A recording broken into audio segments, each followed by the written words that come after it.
내가 지금까지 지내온 것은 주의 은혜라, 주의 은혜라. 지금까지 지내온 것은 내가 하나님의 자녀 된 것은 주의 은혜라, 주의 은혜라. 이 자리에 서 있는 것은 주의 은혜라,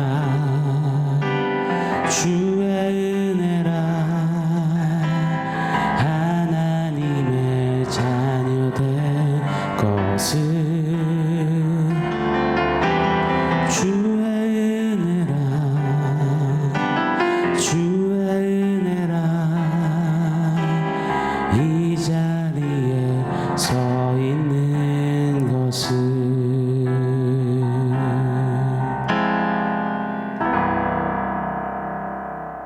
샬롬. 오늘 우리에게 주신 하나님 말씀은 요한복음 21장 1절로 3절입니다. 우리 한 목소리로 같이 읽겠습니다. 그 후에 예수께서 디베랴 호수에서 또 제자들에게 자기를 나타내셨으니 나타내신 일은 이러하니라. 시몬 베드로와 디두모라 하는 도마와 갈릴리 가나 사람 나다나엘과 세베대의 아들들과 또 다른 제자 둘이 함께 있더니 시몬 베드로가 나는 물고기 잡으러 가노라 하니 그들이 우리도 함께 가겠다 하고 나가서 배에 올랐으나 그날 밤에 아무것도 잡지 못하였더니. 아멘. 요한복음 마지막 장인 21장입니다. 이미 요한복음은 20장 30절 31절을 통해 결론을 지었습니다. 한번 제가 읽어드릴게요. 예수께서 제자들 앞에서 이 책에 기록되지 아니한 다른 표적도 많이 행하셨으나 오직 이것을 기록함은 너희로 예수께서 하나님의 아들 그리스도이심을 믿게 하려 함이요 또 너희로 믿고 그 이름을 힘입어 생명을 얻게 하려 함이니라. 아멘. 요한복음을 통해서요, 이 은혜를 주신 우리 하나님께 먼저 진심으로 감사드립니다. 기록된 이 말씀을 믿게 하시고 믿어 영생에 이르르는 그 복을 주시니 우리는 진짜 수지 맞았습니다. 아멘이십니까? 예수가 하나님의 아들이시오, 곧 예수는 하나님이시오, 예수는 그리스도이심을 고백하는 자로 삼아주심이 너무너무나도 놀랍습니다. 그저 감격입니다. 자, 오늘부터 그렇게 20장 30절 31절 결론 짓고 일단락되었던 이 요한복음, 그러나 21장 한 장 더 덧붙여진 이 부록과도 같은 이 21장을 살펴보기를 원합니다. 요한복음의 이 기록된 진리를 만나고 누리고 통과한 제자들, 그런데 21장에 보면 그럼에도 불구하고 맞닥뜨리는 노골적인 이야기들이 기록되어져 있습니다. 그러나 역시나 그들을 끝까지 붙드시는 우리 주님의 모습이 아울러 기록되지요. 이 요한복음 21장 부록과도 같은 이 한 장이 우리에게 그 자체로 주는 도전이 있는 겁니다. 요한복음 1장부터 20장 같은 우리의 믿음길은 그게 끝이 아니라는 겁니다. 계속해서 진리를 체화시키며 그 과정 중에 맞이하게 될 많은 우여곡절과 희노애락이 있음을 보여줍니다. 그러나 그 모든 시간과 여정 가운데 우리 주님이 꼭 반드시 함께 하실 것임을 선포해주는 귀한 장, 이 요한복음 21장입니다. 요한복음 21장을 통해서 우리에게 마지막까지 넘치는 은혜 부어주실 줄 믿습니다. 이 사실을, 이 결론을 머리에 넣어두고 신앙 걸음을 걷는다면 어제 말씀처럼 신앙 어렵지 않는 겁니다. 왜 그렇잖아요. 축구 경기 결과를 다 알고 재방송을 보면 상대팀에게 막 밀리다가도 첫 실점을 하잖아요. 그런데 마음 졸이거나 막 불안해하지 않습니다. 오히려 언제쯤 어떻게 동점골을 넣으려나 또 어떻게 역전하려나 기대하며 보게 됩니다. 그러다가 진짜로 동점골 역전골이 나오면 이야 잘했네, 와 진짜 대박이네, 그렇게 맘 편히 경기를 관전합니다. 마찬가지입니다. 주님 부르시는 그날까지 21장과 같은 이 제자들과 같은 시간들, 상황들, 내면의 무거움들을 통과하게 마련입니다. 그러나 결과는 분명합니다. 역전승이고 주 예수님으로 인해 다시 일어나 사명길을 걷는 것입니다. 그러므로 믿음길 좀 즐겨보면 어떨까요? 우리 주님이 우리를 어떻게 동점골을 넣고 역전골을 넣게 하실지 우리 한번 그렇게 기대하며 사모함으로 좀 재미있게 지난 걸음 걷는 우리였으면 좋겠습니다. 자, 요한복음 21장으로 들어가겠습니다. 1절 한번 더 읽겠습니다. 그 후에 예수께서 디베랴 호수에서 또 제자들에게 자기를 나타내셨으니 나타내신 일은 이러하니라. 부활하신 예수님은 제자들을 세 번째로 찾아주십니다. 그 세 번째 만남의 이야기가 21장에 기록된 겁니다. 첫 번째 만남은 부활하신 날 저녁 도마를 제외한 나머지 제자들이 문을 꽁꽁 걸어 잠근 채 숨죽여 있을 때 벽을 뚫고 샬롬 하시며 그들을 만나 주셨습니다. 두 번째 만남은 도마를 포함한 제자들을 만나 주셨죠. 이때도 샬롬 하면서 만나 주시고 손에 그 못자국과 옆구리의 창자국을 보고 만져보게 하셨습니다. 그리고 이제 세 번째 만남입니다. 장소는 디베랴 호숫가입니다. 디베랴는 갈릴리 호수의 다른 표현이라 말할 수 있겠습니다. 일전에 헤롯 왕이 로마의 2대 황제 티베리우스에게 점수를 딸 모양으로 아부하려고 갈릴리 남쪽 지역의 티베리우스라는 도시 하나를 만들었습니다. 그래서 티베리우스 이름 따라 그 갈릴리 호수가 티베라 호수 이렇게 이름하게 된 겁니다. 갈릴리 호수, 디베랴 호수 동의어라고 보시면 됩니다. 자, 여하튼 이 호수로 제자들이 지금 돌아간 겁니다. 자, 2절 말씀을 제가 한번 또 읽어드리겠습니다. 시몬 베드로와 디두모라 하는 도마와 갈릴리 가나 사람 나다나엘과 세베대의 아들들과 또 다른 제자 둘이 함께 있더니 베드로를 필두로 총 7명의 제자들이 자신들의 고향인 갈릴리 호수로 돌아간 겁니다. 베드로, 디두모, 도마이죠, 나다나엘, 세베대의 아들들인 야고보와 요한, 그리고 또 다른 2명의 제자. 이들이 누구인지는 정확히 알 수는 없습니다. 허나 3절에 베드로가 나 물고기 잡으러 갈 걸세 했을 때 그럼 같이 가세 하며 바로 동행했던 걸 보면 같은 고향 출신, 어부 출신 제자였으면 틀림이 없습니다. 다시 고향 땅에 본업인 고기잡이처럼 돌아간 듯 보여집니다. 여러분, 이 7명의 제자들, 다시 갈릴리 호수로 돌아간 이들의 모습이 어떻게 해석되십니까? 많은 추측들과 분석들이 있습니다. 첫 번째는 이들이 사명을 내팽겨치고 배교했다. 두 번째, 부활의 주님을 만나봤지만 여전히 그들은 믿지 않았다. 세 번째, 주님이 명하신 대로 간 거다. 저는 이 세 번째 해석이 맞다고 생각합니다. 왜냐하면 마태복음 28장 7절에 이렇게 말씀하셨기 때문입니다. 또 빨리 가서 그의 제자들에게 이르되 그가 죽은 자 가운데서 살아나셨고 너희보다 먼저 갈릴리로 가시나니 거기서 너희가 배우리라 하라. 보라 내가 너희에게 일렀느니라 하거늘. 천사를 통해서 너희보다 부활하신 주님이 먼저 갈릴리로 가신다. 너희도 언능 갈릴리로 가서 그 주님을 배워라. 이 명을 받은 겁니다. 자, 일주일 간격으로 주님을 2번 배웠습니다. 그런데 지금 주님이 곁에 계시지 않아요. 그래서 주님 또 배웠고 싶은 마음에 갈릴리로 그 명 따라 한 걸음에 가고는 있는 겁니다. 사명을 내팽겨침도 배교한 것도 아닙니다. 부활하신 주님을 보고도 믿지 못한 뭐 그런 게 아닙니다. 부활을 확신합니다. 그런데 마음이 뒤숭숭한 겁니다. 뭔가 게으름졌고 그리고 뭔가 좀 어려운 겁니다. 이들의 마음을 대변해 주는 것이 오늘 본문의 2가지 세팅입니다. 바로 오늘 설교 제목처럼요. 어두운 밤 그리고 빈 그물입니다. 오늘 3절 말씀을 제가 한 번 더 읽어드리겠습니다. 시몬 베드로가 나는 물고기 잡으러 가노라 하니 그들이 우리도 함께 가겠다고 나가서 배에 올랐으나 그날 밤에 아무것도 잡지 못하였더니. 먼저 성경은 밤, 이 밤이라는 단어에 특별한 의미를 담아두실 때가 많습니다. 성경에 기록된 밤이라는 단어마다 다 동일한 뜻을 내포하고 있다 그렇게 말할 수는 없습니다만 대부분 그리고 특별히 요한복음은 이 밤이라는 단어를 사용해서 무언가를 자꾸 상징해 나타내 보여줍니다. 요한복음 11장 10절에 보면 밤에 다니면 빛이 그 사람 안에 없는 거로 실족하느니라 하셨습니다.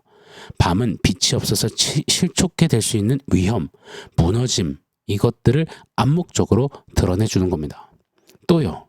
요한복음 초반에 등장했던 니고데모는 밤중에 예수님을 찾아갔습니다. 왜 밤에 찾아갔을까요? 요한복음은 계속 빛과 어두움을 대조하고 있잖아요.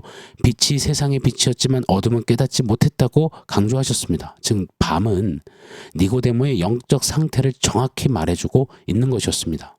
빛이신 예수를 모르는 어두움, 영혼의 밤, 그것이 니고데모의 영적 현 주소 밤이라는 것을 나타내는 겁니다. 다시요. 정리해보자면 밤이란 자신 없고 무섭고 두려움투성이고 고민 가득의 불안감과 회의감과 의심을 나타내는 것, 이것이 바로 밤이 내포하는 의미입니다. 지금 제자들의 상태는 밤이라는 겁니다. 부활하신 예수님을 딱 봤는데, 확실히 봤는데 왜 밤일까요? 부활의 빛으로 가득해 막 낮과 같이 밝고 밝은 막 영혼의 한낮을 지내야 하지 않겠습니까? 사실 제자들은 부활하신 주님을 배웠고는 더 마음이 무거웠던 겁니다.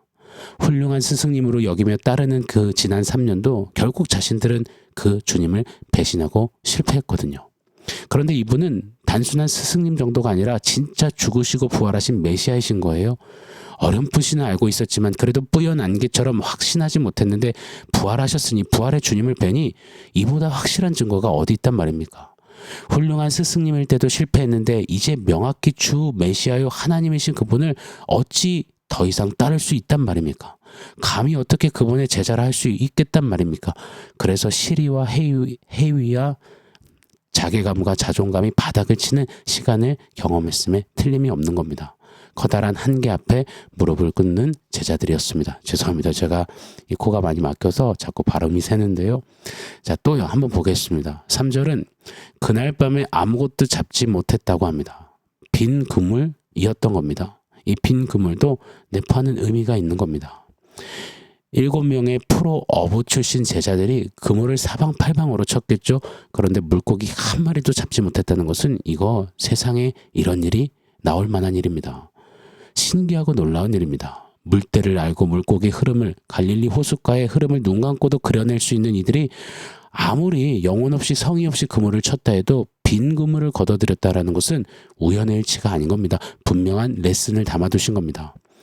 바로 예수님 없는 그들의 삶은 제 아무리 물고기 잡는 일에 도 같은 능력과 실력이 있더라도 아무것도 아님을 가르쳐 주시는 겁니다.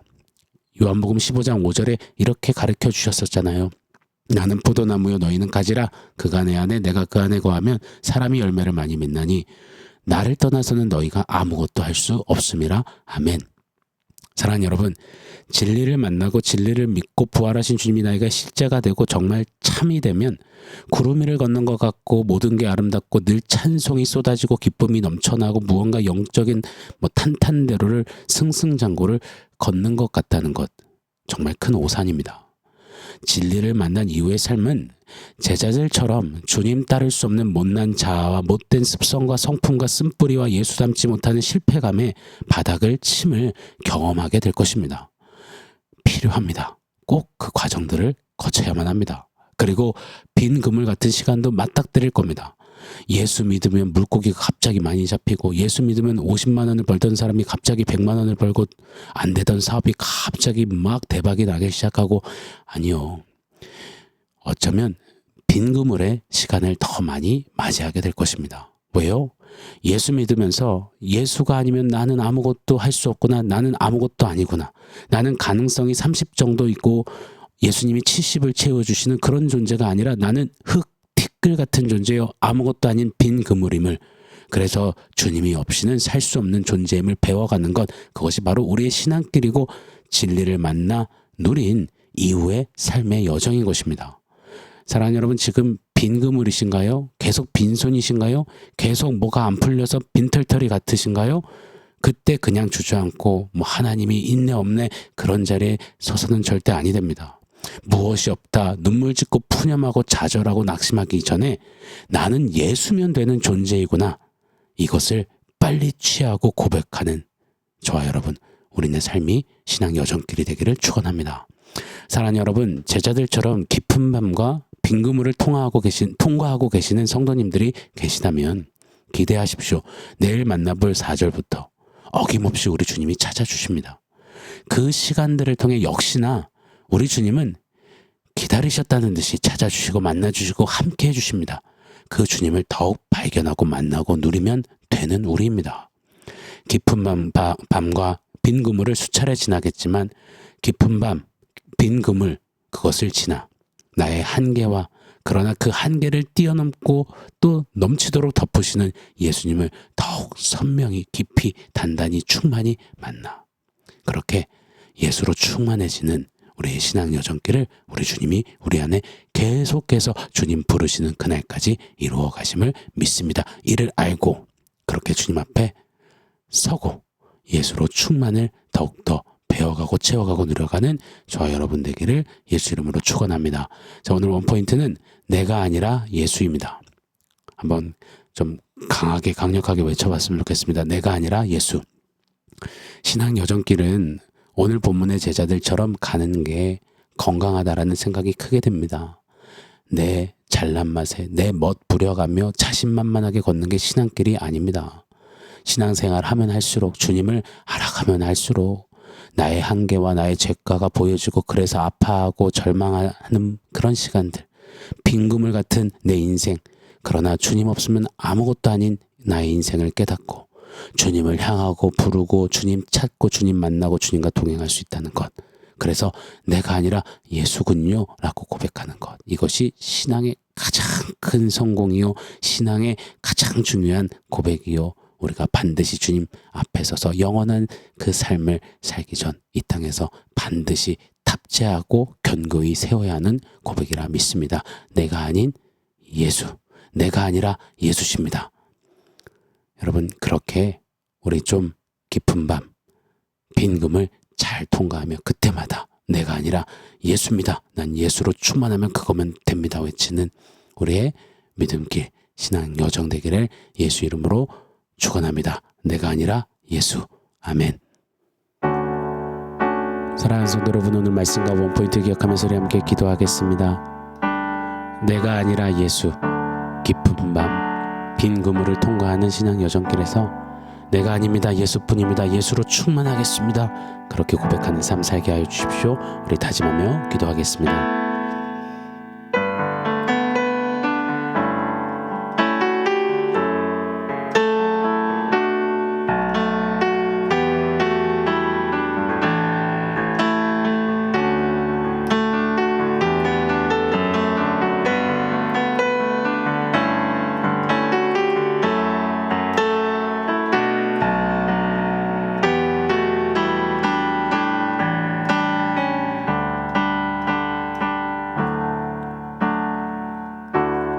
하나님, 예수 믿게 하시고 부활의 주님 그 복음을 부여잡고 신앙길 걷게 하셔서 감사합니다. 그런데 그 신앙길 걷다 보면 깊은 밤을 통과하고 빈 그물을 맞닥뜨릴 때가 많습니다. 그때 우왕좌왕하지 않고 오늘 말씀 따라 내가 아니라 예수입니다, 그렇게 난 예수 없으면 안 되는 존재이구나, 그 주님을 더욱더 향하고 바라고 누리고 구하고 찾고 만나고 그 주님과 동행하는 예수로 충만한 그 능력을 더욱 경험하고 탑재하는 우리 모두 되게 하여 주시옵소서. 주님 부르시는 그날까지 내가 아니라 예수입니다 외치며 살겠습니다. 예수님의 이름으로 기도합니다. 아멘.